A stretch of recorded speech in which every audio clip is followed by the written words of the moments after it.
Captain Jake Morrison stood on the bridge of the exploration ship UES Horizon, watching the stars drift past through the main viewing screen.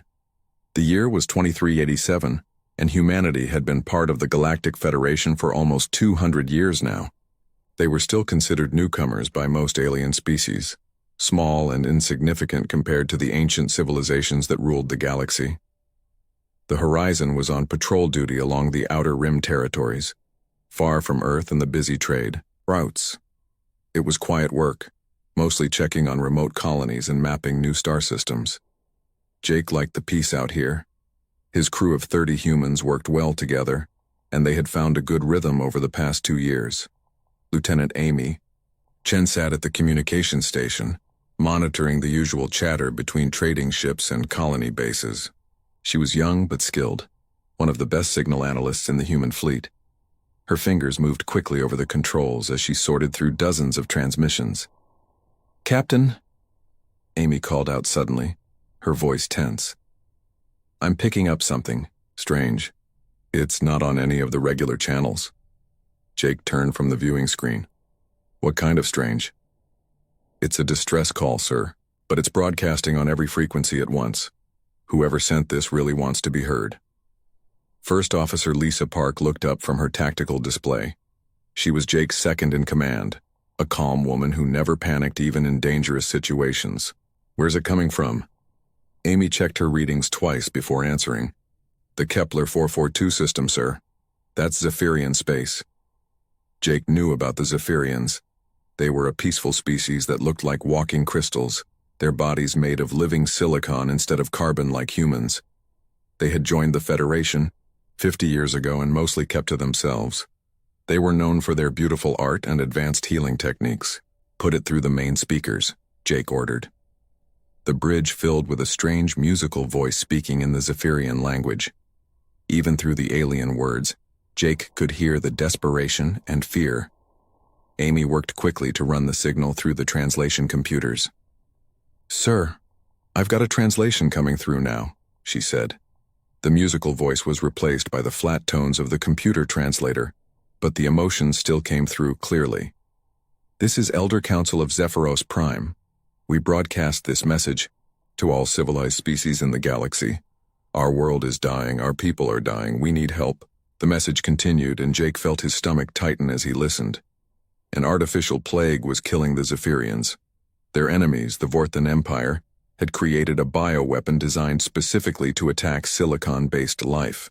The virus was spreading across their homeworld, killing millions every day. "We offer everything we have," the translated voice pleaded. "Our technology, our art, our knowledge of the universe. We ask only for sanctuary for our children. 50 million souls. Cry out for salvation, please, someone answer, please help us." The message repeated, over and over, broadcast on every frequency the Zephyrians could reach. Jake stood silent for a moment, trying to process what he had heard. An entire species was being wiped out, and they were begging the galaxy for help. "Amy, are we getting any responses to this broadcast?" he asked. The young lieutenant worked at her station, scanning the communication networks. "Yes, sir, lots of traffic. The Federation Council is meeting in emergency session. All the major species are discussing it." "And what are they saying?" Amy's face grew dark as she listened to the intercepts. "The Ethereals say they maintain neutrality in all conflicts. The Chronari say it's not their problem. The Nexus Collective is running calculations and says the risk is too high." One by one, Amy reported the responses from the galaxy's most powerful civilizations. The ancient Ethereals, who had existed for millions of years, refused to get involved. The warrior Chronari said the Zephyrians should fight their own battles. The super-intelligent Nexus Collective ran their computers and decided helping wasn't worth the cost. Even the healing assembly of Altair, who were supposed to care about all life in the galaxy, sent their regrets. They said the Vorthan Empire was too strong, too dangerous to oppose. Jake watched his senior officers' faces as each rejection came through. Chief Engineer Ben Rodriguez shook his head in disgust. Security Chief Ryan Davis clenched his fists. Medical Officer Dr. Kate Sullivan looked like she might cry. "Captain," Amy said quietly, "Earth Command is sending orders to all human ships. We're supposed to maintain our current positions and stay away from the Kepler system. Jake stared at the star charts displayed on the main screen. The Kepler system was marked in red now, a warning to stay away. While politicians and bureaucrats debated and calculated risks, an entire species was dying. He thought about the Zephyrian children mentioned in the broadcast. Kids who had done nothing wrong, whose only crime was being born into a universe where might made right. He thought about the Federation's high-minded ideals of justice and cooperation, which apparently only applied when it was convenient. "Sir?" Lisa asked. "What are your orders?" Jake looked around the bridge at his crew. These were good people, humans who had joined the exploration service to make a difference in the galaxy. They had families back on Earth, careers to think about, futures to protect. But they also had consciences. "Amy, how long would it take us to reach the Kepler system?" "At maximum speed, about 18 hours, sir." "And how long do the Zephyrians have?" Dr. Sullivan checked the medical data that came with the distress call. Based on the plague's progression rate, maybe 3 or 4 days before their population drops below sustainable levels. Jake made his decision. It went against everything he had been taught about military discipline and following orders. It would probably end his career and maybe land him in prison. But some things were more important than careers. "Set course for Kepler 442, he ordered. "Maximum speed." The bridge fell silent. Lisa stared at him in shock. "Sir, Earth Command specifically ordered us to stay away." "I heard the order, Lisa. I'm choosing to ignore it." "Captain," Ben said slowly, "that's mutiny." Jake nodded. "Yes, it is. Anyone who wants to can record an official protest and distance themselves from this decision. I won't hold it against you." He waited, watching his crew. One by one, they turned back to their stations and began preparing the ship for the journey to Kepler 442. Nobody filed a protest. "Amy, send a message to Earth Command," Jake said. "Tell them the UES Horizon is responding to a humanitarian crisis. Tell them that when children are crying for help, somebody has to answer." The Horizon turned away from its patrol route and headed into the darkness toward a dying world, carrying 30 humans who had decided that doing right was more important than following orders. The UES Horizon raced through space toward the Kepler system, its engines pushed to maximum power. Captain Jake Morrison stood in his ready room, staring at the flood of messages coming in from Earth. Most were not friendly. Admiral Helen Wright's face filled the communication screen, her expression tight with anger and worry. "Captain Morrison, you are ordered to return to your patrol route immediately. What you're doing is not just insubordination, it's madness." Jake straightened his shoulders. "With respect, Admiral, I can't do that.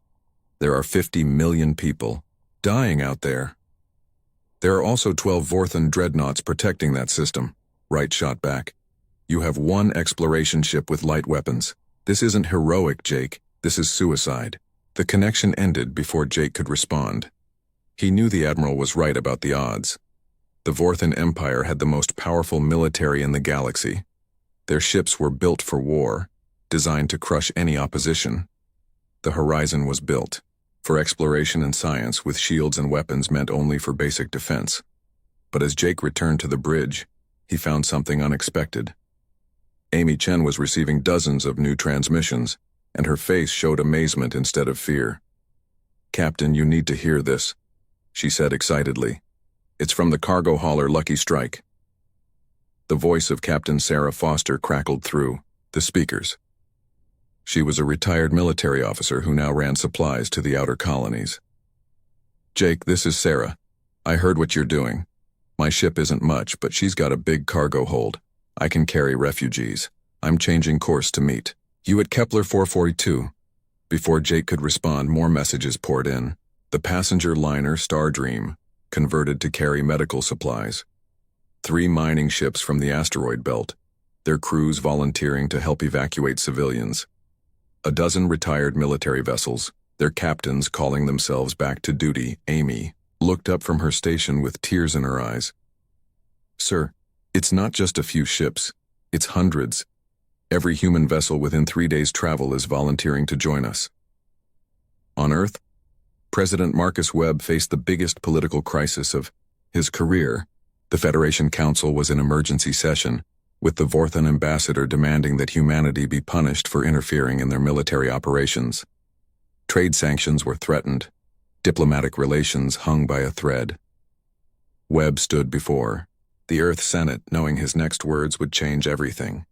"My fellow humans," he began, "we face a choice that will define us as a species. We can bow to political pressure and let innocent people die, or we can stand up for what we believe is right." The Senate chamber fell silent. Webb continued, "When children cry for help, adults respond. Earth stands with Captain Morrison and every human who chooses compassion over convenience." The vote was close, but it passed. Earth would not recall its ships, or apologize for trying to save lives. The news spread across human space like wildfire, and even more vessels joined the growing fleet heading toward Kepler 442. Engineer Danny Liu, commanding a converted freighter called the Heavy Lifter, organized the civilian evacuation ships. His vessel had been hauling grain to the outer colonies, but now its massive cargo holds were being fitted with temporary living quarters for refugees. "We're not warships," he told the other civilian captains over the communication network. "Our job is to get as many Zephyrians out as possible, while the military keeps the Vorthans busy." Meanwhile, the Vorthan Empire watched the approaching human fleet with a mixture of amusement and annoyance. General Vex Thorin commanded the blockade around the Zephyrian homeworld from his flagship, the Destroyer of Worlds. He had 12 massive dreadnoughts under his command, each one capable of destroying a dozen human ships. "Humans," he said to his officers with contempt, "an insignificant species that thinks they can play hero. We will crush them quickly and continue with the cleansing of this world." The Vorthans had good reason for confidence. Their dreadnoughts were kilometer-long giants, armed with plasma cannons that could crack a planet's crust. Their shields could withstand attacks from entire fleets. They had conquered dozens of worlds and destroyed any civilization that dared oppose them. But as the human fleet approached the edge of the Kepler system, something unexpected happened. The ships didn't come in the neat formations that military doctrine demanded. Instead, they spread out across space in a chaotic cloud, making it impossible to target them all at once. Commander Alex Rivera, leading the human military ships from the heavy cruiser UES Defiance, had studied every battle the Vorthans had ever fought. Their tactics were always the same: use overwhelming firepower to destroy the enemy's main fleet, then hunt down any survivors. "They expect us to fight like a traditional military," Rivera explained to his officers. "Big ships in neat lines, trading shots until one side breaks. But we're not a traditional military. Half our fleet is made up of civilian ships with civilian crews who don't know the rules." Rivera's plan was desperate but clever. The military ships would engage the Vorthan fleet directly, drawing their attention and keeping them busy. Meanwhile, the civilian vessels would use their smaller size and human-developed stealth technology to slip past the blockade and begin evacuating the Zephyrian population. Dr. Kate Sullivan, aboard one of the first ships to reach the planet's surface, found a world in agony. The beautiful crystal cities that the Zephyrians had built over thousands of years were dark and silent. Bodies lay in the streets, their crystalline forms cracked and fading as the artificial plague destroyed them from within. But there were survivors. In underground shelters and sealed buildings, millions of Zephyrians waited for rescue. The children were the hardest to see. Their natural crystal glow dim with sickness, but their eyes still bright with hope when they saw the human rescue teams. "Please," whispered Elder Ethan, one of the few remaining Zephyrian leaders. "Save our young ones. They are the future of our people." Above the planet, the battle began. The Vorthan dreadnoughts unleashed devastating volleys of plasma fire, and several human ships disappeared in brilliant explosions. But for every ship they destroyed, 2 more seemed to take its place. The humans fought with a desperate courage that the Vorthans had never encountered before. Captain Morrison, still aboard the Horizon, coordinated the rescue effort while dodging enemy fire. His ship wasn't built for combat, but his crew worked miracles to keep it running. Chief Engineer Ben Rodriguez rerouted power systems on the fly, keeping their shields operational even as Vorthan weapons pounded them. "Sir," Amy reported, "we've got civilian ships landing on the surface. They're starting the evacuation. Jake nodded grimly. The easy part was over. Now came the real test. How many lives could they save before the Vorthons overwhelmed them? The first transport ships began lifting off from the planet's surface, carrying thousands of Zephyrian refugees toward safety. But there were still millions, more waiting, and the Vorthon reinforcements were on their way. The battle raged above the dying world for 18 hours. Human ships fought with everything they had against the massive Vorthon dreadnoughts. The space around Kepler 442 became a graveyard of twisted metal and burning plasma, but somehow the human fleet held on. Lieutenant Sam Brown, the tactical officer aboard the UES Horizon, discovered something that saved many lives. The huge Vorthon ships were powerful but slow. They had trouble hitting smaller targets that moved quickly and unpredictably. "Captain," Sam called out excitedly, "I think I've figured out how to fight these things. If we make micro-jumps, short bursts with our faster-than-light drives, we can appear behind them before they can turn around." Jake Morrison nodded grimly. "Tell the fleet, every ship that can manage it." Soon, human vessels were blinking in and out of normal space like deadly fireflies. They would appear behind a Vorthon ship, fire everything they had, then vanish before the enemy could respond. It was dangerous and used enormous amounts of fuel, but it worked. Down on the planet's surface, Marine Colonel Tony Garcia led the ground evacuation teams. His soldiers moved through the crystal cities searching for survivors while wearing protective suits against the deadly plague. The sights they found would haunt them forever. "Over here," called Sergeant Linda Hayes, waving from the entrance, to an underground shelter. Inside, hundreds of Zephyrian families huddled together, their crystal bodies dim with sickness. The children were the worst to see, their natural glow almost gone. Dr. Kate Sullivan worked alongside the Zephyrian healers, who were still healthy enough to help. She shared everything human medicine knew about fighting diseases, hoping to slow down the artificial plague's effects. "Your immune systems are different from ours," she explained to crystal healer Nix, a young Zephyrian who had survived the initial outbreak. "But maybe we can adapt some of our treatments." The evacuation ships landed in the crystal cities one after another. Each ship could only carry a few thousand refugees at most, and there were still millions of Zephyrians alive on the planet. The math was terrifying. Engineer Ben Rodriguez, coordinating the rescue from orbit, watched the numbers on his screen with growing despair. "We're saving about 50,000 people every hour," he reported to Captain Morrison. "But the plague is killing them faster than we can evacuate them." The Vorthon reinforcements arrived like a thunderstorm. General Thorin's fleet had been 12 ships. Now 50 more dreadnoughts dropped out of faster-than-light travel, their weapons all ready. Charging, the human fleet, already battered and running low on ammunition, faced total destruction. Captain Sarah Foster, commanding her converted cargo hauler, refused to give up. Her ship was loaded with Zephyrian refugees, including dozens of children, whose parents had already died from the plague. "I've got 800 souls aboard," she transmitted to the fleet. "I'm not letting them down now." All across the human fleet, similar decisions were being made. Captain Lucy Thompson had converted her luxury liner into a hospital ship, treating wounded Zephyrians with her small medical staff. Pilot Nick Carter led a squadron of mining ships, their industrial equipment adapted to cut through rubble and reach trapped survivors. But even courage had limits. The Vorthon reinforcements began systematically destroying the human vessels. The converted civilian ships, never meant for battle, exploded one after another under the withering enemy fire. Down on the surface, Elder Ethon made a decision that would echo through history. The ancient Zephyrian leader gathered the remaining elders in the planet's sacred temple, a massive crystal structure at the heart of their capital city. "Our people are leaving," he said, his voice like the ringing of distant bells. "But we who remain can still serve them one final time."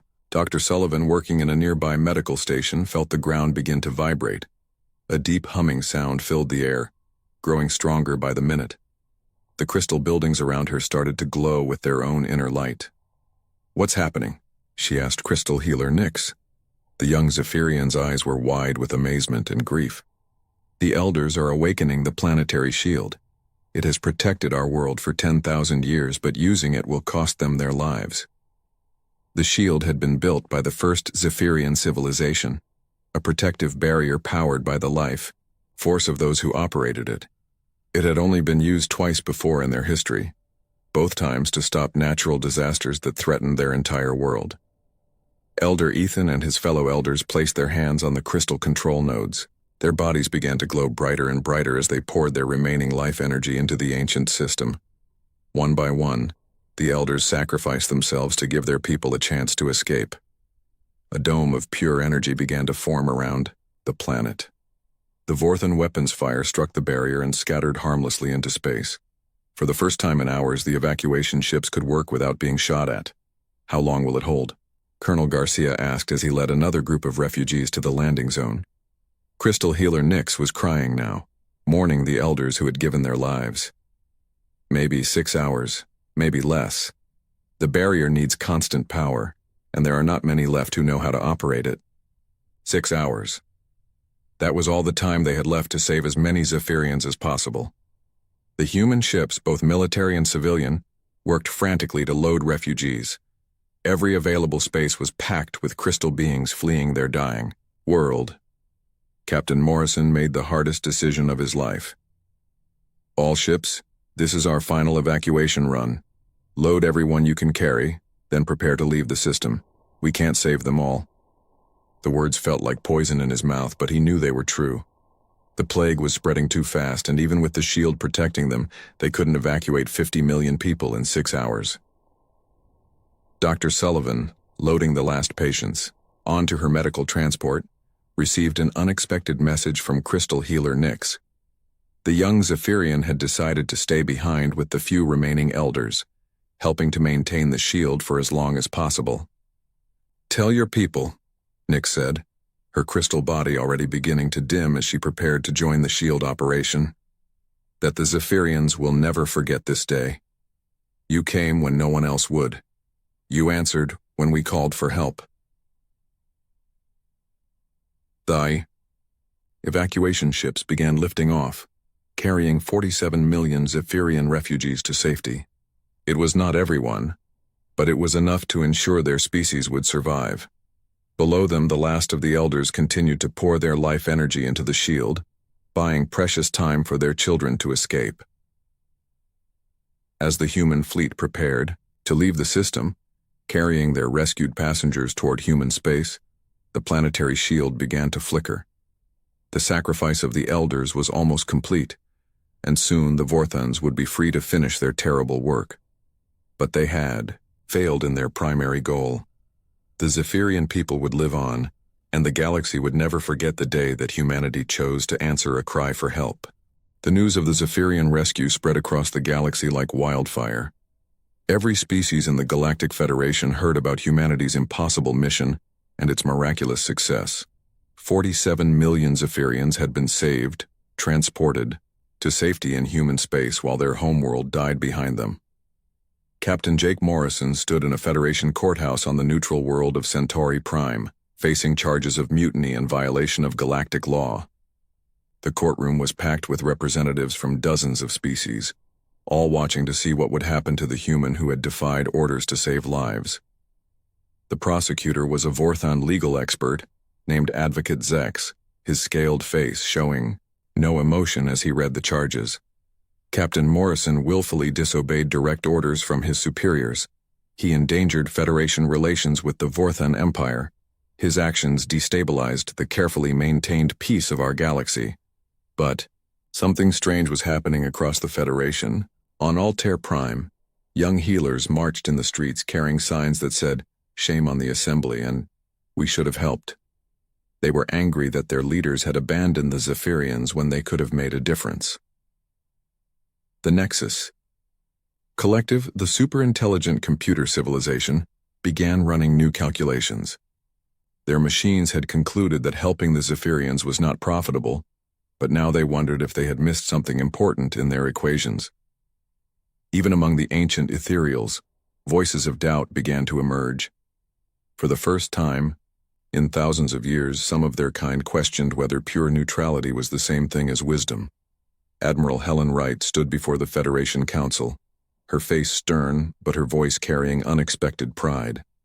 "Humanity will not apologize for choosing compassion over convenience," she declared.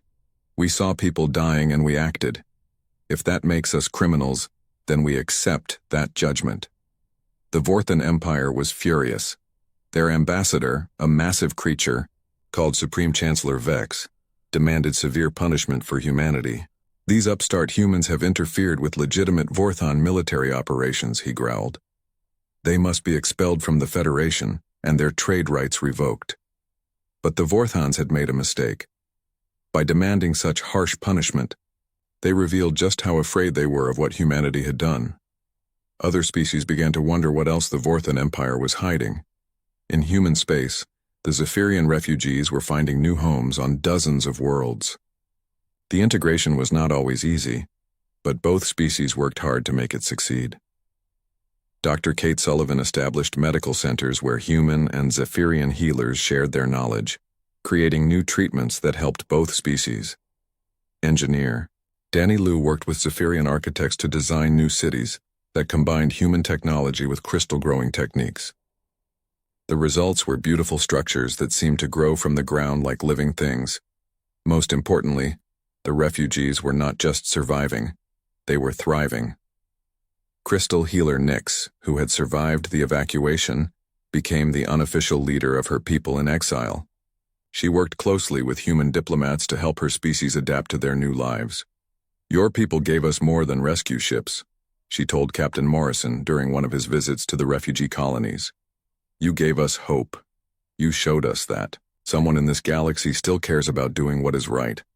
The trial continued for weeks, with species after species sending representatives to testify. Some supported humanity's actions, while others condemned them. The Federation seemed to be tearing itself apart over the question of whether saving lives was worth breaking rules. Then something unexpected happened. Ambassador HFY of the Healing Assembly requested a private meeting with Captain Morrison. The Alteran diplomat was old even by his species' standards, his blue skin marked with the silver patterns that showed wisdom and experience. "Captain Morrison," he said quietly, "I bring word from 17 species who could not speak publicly at your trial. We voted in secret to support your actions, though we dare not say so openly." Morrison was surprised. "Why tell me this now?" "Because your species has reminded us of something we had forgotten," HFY replied. "Before politics and profit clouded our judgment, we once stood for something greater. We were healers, protectors, guardians of the weak." The ambassador explained that many species were tired of living in fear of the Vorthan Empire. They had been bullied into silence for too long, watching as aggressive civilizations conquered and destroyed while they did nothing. "The Vorthans control too much trade, too much territory," HFY continued. "They have made us afraid to act, afraid to speak out against injustice. But your humans showed us what courage looks like."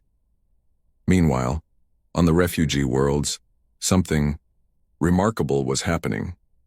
The young Zephyrians were not content to simply live in exile. Led by crystal healer Nyx, they began organizing themselves, planning for the day when they could reclaim their homeworld. "Humans showed us that sometimes one must stand alone to do what is right," Nyx told a gathering of refugee leaders. "Now we understand what courage means. We will not let our world remain in Vorthan hands forever."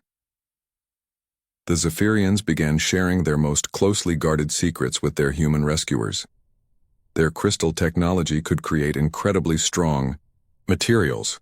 Their healing techniques could cure diseases that human medicine could not touch. Their knowledge of energy manipulation opened new possibilities for both species. Commander Alex Rivera, now overseeing the integration program, was amazed by what they accomplished working together. "We're not just helping refugees anymore," he reported to Admiral Wright. "We're creating something entirely new." Back at the trial, the Federation Council faced an impossible decision. If they punished humanity severely, they would anger the 17 species that secretly supported the rescue. If they let humanity go free, they would face the wrath of the Vorthan Empire. The deadlock stretched on for months, with no clear resolution in sight. But while the politicians argued, Ordinary people across the galaxy were making their own choices. Young members of various species began emigrating to human space, seeking societies that valued compassion over convenience. The Federation recruitment centers on dozens of worlds reported the same trend. Their best and brightest were leaving, drawn to the Alliance worlds where they could work alongside humans and Zephyrians to build something better. President Marcus Webb, watching the developments from Earth, made a decision that would change galactic history. In a speech broadcast across human space, he announced humanity's choice. "We cannot remain part of an organization that considers genocide an acceptable outcome," he declared. "Effective immediately, Earth and all human colonies withdraw from the Galactic Federation." The announcement sent shockwaves across the galaxy. Humanity was leaving the Federation voluntarily, choosing principle over political convenience. It was a move that no one had expected, and its consequences would reshape the balance of power among the stars. Within hours of the announcement, Ambassador HFY requested an emergency meeting with human leadership. The message he brought would change everything once again. Ambassador HFY's emergency meeting with President Webb took place in the secure chambers beneath Earth's capital. The old Alteran diplomat brought news that would reshape the galaxy forever. "Mr. President," HFY said, his voice trembling with excitement, 17 species have voted to follow humanity's example. We are leaving the Federation too." The room fell silent. Admiral Wright, Captain Morrison, and the other human leaders stared at the alien ambassador in amazement. They had expected their withdrawal to isolate humanity, not trigger a mass exodus. "The Healing Assembly of Altair votes to join any alliance that humanity creates," HFY continued, "as do the peaceful Draknari, the scientific Kepler Union, and 14 other civilizations. We are tired of living in fear of the Vorthon Empire." Within days, the new Alliance of Free Worlds held its first meeting. Representatives from 19 species gathered on Luna Station, orbiting Earth's moon. The meeting hall buzzed with different languages and strange sounds as beings who had never worked together before tried to create something entirely new. Captain Morrison, cleared of all charges by the Alliance's first official act, was promoted to Admiral and given command of the new organization's defense force. His first ship was the AFS Beacon, formerly the UES Horizon, now serving as the flagship of hope for oppressed peoples everywhere. Crystal healer Nyx stood beside Admiral Morrison as they watched the diverse fleet taking shape in Earth's orbit. Ships from 19 different species, each bringing their own technology and fighting styles. It was not the largest navy in the galaxy, but it represented something the Vorthon Empire had never faced before. Unity based on shared values instead of fear. "Admiral," Nyx said, her crystal voice filled with determination, "my people are ready to reclaim our homeworld. We have developed new weapons using combined human and Zephyrian technology. The Vorthons will not expect us to return so soon." The first major test of the Alliance came sooner than anyone expected. The mining colony of New Perth, populated mainly by human settlers, sent out a desperate distress call. A Vorthon fleet was approaching, demanding that the colonists surrender their world or face complete destruction. The old Federation Council met in emergency session, but could reach no decision. Half the remaining members wanted to negotiate with the Vorthons. The other half worried about provoking further aggression. As usual, they talked while people prepared to die. Admiral Morrison gathered his fleet commanders around the holographic display table aboard the AFS Beacon. The Alliance fleet was still small compared to the mighty Federation Navy, but every ship was crewed by volunteers who believed in their cause. "The Vorthons think they can pick off our colonies one by one," Morrison said. "They expect us to run, or hide like the Federation does. Let's show them they're wrong." The Battle of New Perth became legend across the galaxy. The Alliance fleet, outnumbered 3-1, used tactics that no military academy had ever taught.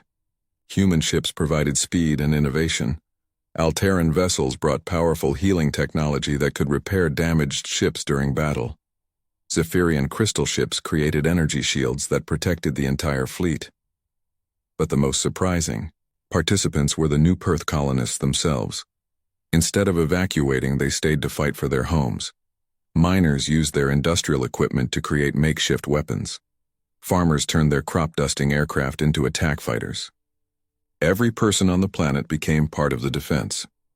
The Vorthan commander, General Korax, had conquered dozens of worlds using the same brutal tactics. He expected the colonists to surrender when faced with overwhelming force.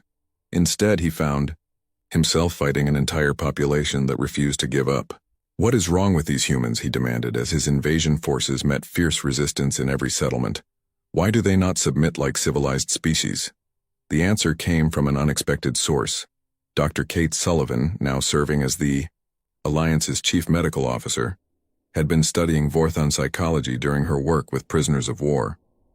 She discovered something that changed everything. "Admiral," she reported excitedly, "the Vorthans are not as unified as they appear. Their empire is held together by fear and brutal punishment. Many of their subject species are looking for a chance to rebel." The intelligence proved accurate. As news of the Alliance's victory at New Perth spread, uprisings began on Vorthan-controlled worlds. Species that had been conquered and enslaved for generations suddenly saw hope for freedom. The Kepler Liberation, as historians would later call it, began 6 months after the Battle of New Perth. A combined human-Zephyrian fleet, supported by ships from 12 Alliance species, arrived at the Kepler 442 system to find it defended by only 3 Vorthan vessels. Crystal Healer Nyx, now serving as Admiral of the Zephyrian Reclamation Fleet, led the assault on her former homeworld. The planet's surface was still poisoned by the artificial plague, but Zephyrian scientists working with human researchers had developed a cure. "Today we return home," Nyx announced to her people as the first landing ships touched down on the crystal plains of Zephyros Prime. "Today we reclaim what was stolen from us." 5 years after the first desperate distress call, the Alliance of Free Worlds had grown to include 43 species. The old Federation, still paralyzed by fear and political infighting, controlled less than half the galaxy. Many of their younger generations emigrated to Alliance worlds, seeking freedom from the corruption and cowardice of their elders. Admiral Morrison stood on the bridge of the AFS Liberator, humanity's newest and most powerful warship. Beside him were representatives from dozens of species, all united by the simple belief that right mattered more than might. Lieutenant Amy Chen, now a commander, looked up from her communication station with a familiar expression. "Admiral, we're receiving distress calls from 3 systems. The Vorthan Empire is expanding again, attacking civilian targets." Morrison nodded without hesitation. The same decision that had started this journey 5 years ago remained just as simple. Set course for the nearest system. Alert all Alliance fleets. We have people to save. As the massive Alliance armada moved toward its next humanitarian mission, Morrison reflected on how much had changed. Humanity had started as one of the smallest and newest species in galactic civilization. Now they led an alliance that stood for everything the Federation had forgotten: courage, compassion, and the belief that every life had value. The galaxy had turned away when the Zephyrians called for help. Humanity had turned toward them. That single choice had reminded countless species what it truly meant to be civilized. The stars ahead held new challenges and new calls for help, but Admiral Morrison and the Alliance of Free Worlds would answer them all, just as they had answered that first desperate plea from a dying world. Because when someone cries for help, you respond. It was that simple and that important.